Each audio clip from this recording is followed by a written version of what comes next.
former trainer of Francis Ngannou doesn't have much faith in his old charge.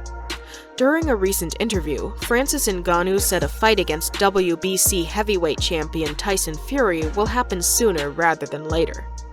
Despite packing the most powerful right hand in the UFC, not many would be picking Ngannou to hand Fury his first defeat.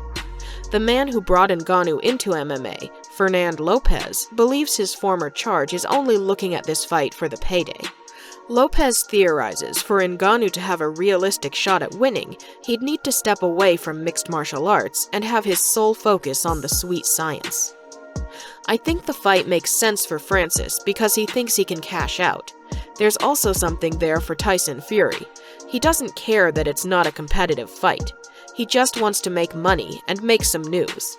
It would take at least 3 years for Francis Ngannou to be competitive from a boxing standpoint with Tyson Fury, and I mean 3 years only dedicated to boxing.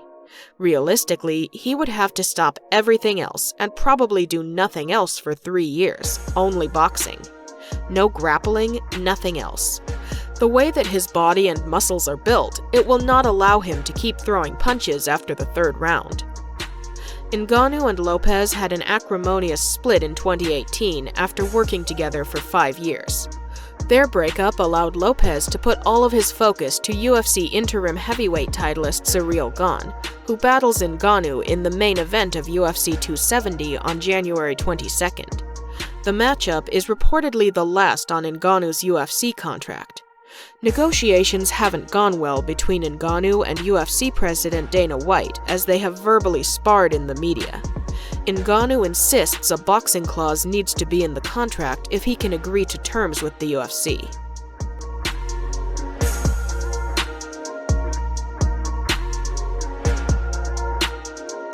During a recent episode of the Weighing In podcast, Big John McCarthy reacted to Ciryl Gane's head coach Fernand Lopez releasing the Gane-Ngannou sparring footage. He said the following: "There are certain things in MMA that are just code. You don't talk about what happens in training. In training, I've seen world champions literally destroyed by people who are nothing.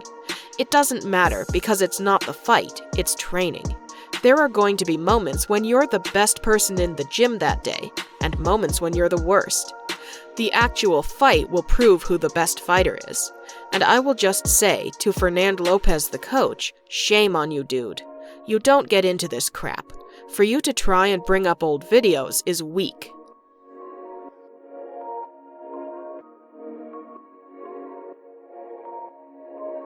Javier Mendez has no doubt that 2 of his star students would be a nightmare matchup for UFC lightweight champion Charles Oliveira. Being that he's currently retired, former UFC lightweight champion Khabib won't be able to put that theory to the test, but American Kickboxing Academy's rising star Islam Makhachev is well on his way to earning that opportunity. Makhachev faces Beneil Dariush in the main event of a UFC Fight Night event on February 26th, and if victorious, could emerge as the next title challenger at 155 pounds. Speaking on his YouTube channel, Mendez thinks both Khabib and Makhachev's grappling would be too much for Oliveira. "I know they would both beat Charles, in my opinion, because look, they're both my fighters. Stylistically, Islam could strike. He can kick. Khabib wasn't a great kicker. Khabib would have to go straight to the grappling with Charles and probably dominate him there. As a matter of fact, I know he would. I know he would dominate him there, and I kind of feel, in my personal opinion, as great as Charles is, I think Islam would dominate him there too."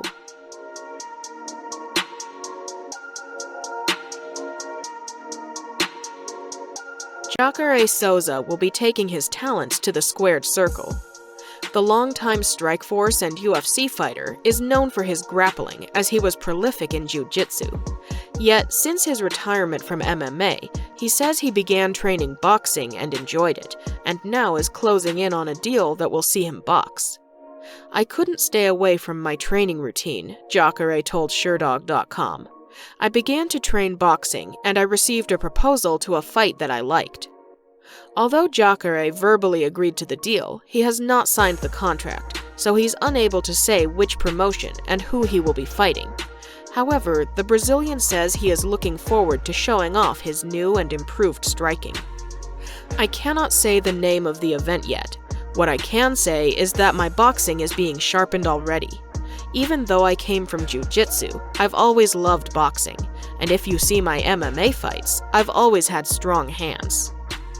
The news is no doubt surprising to many, as Jacare Souza wasn't exactly known for his striking while competing in the UFC.